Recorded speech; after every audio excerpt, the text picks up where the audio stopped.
Hi folks, welcome to the next episode of the Master's Moral Compass. Today I'm going to answer a common question that I get all the time is, how is Christianity the only way? How out of all the world's religions is Christianity right and they're all wrong? Don't all roads lead to heaven? Well, to answer this question, let's start with Sesame Street.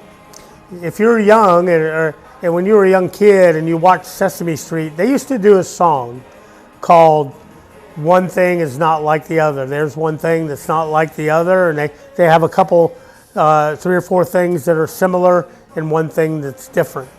Well, that's kind of what Christianity is out of all the world's religions.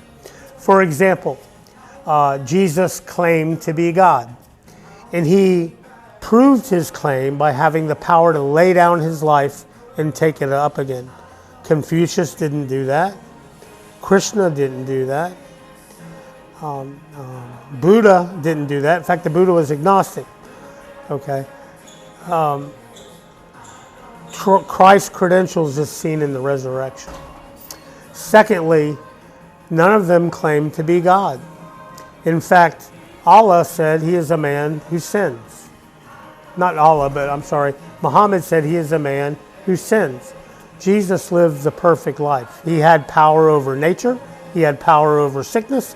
He had power over death. None of them claimed to be God.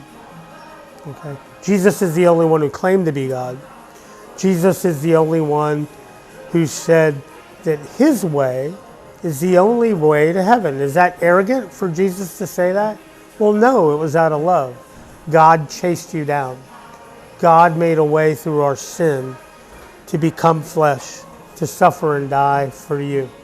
It is only through the cross that you can get from earth to heaven and walk safely through. Okay.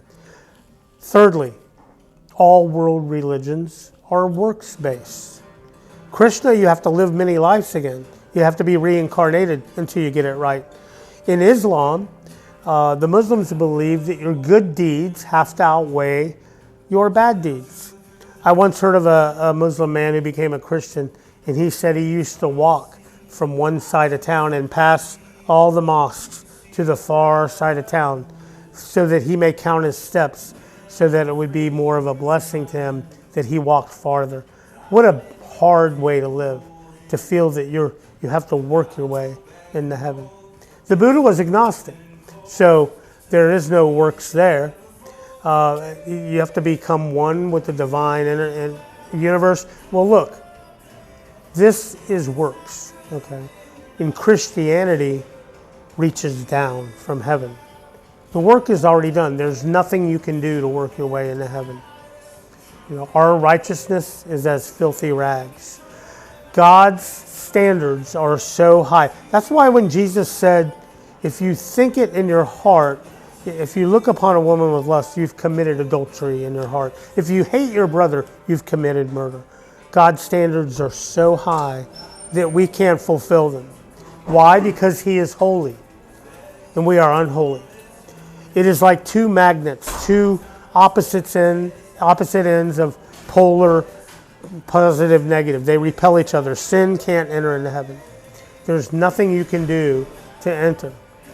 But if you accept Christ's righteousness, his blood washes away our sin, and we can walk safely to the other side. That is why Christianity differs. It is out of love. And it's his grace that we are saved alone, not of works, so that no man can boast. Thank you. I hope that cleared it up. Stay tuned for the next video, and it'll come shortly. Thanks.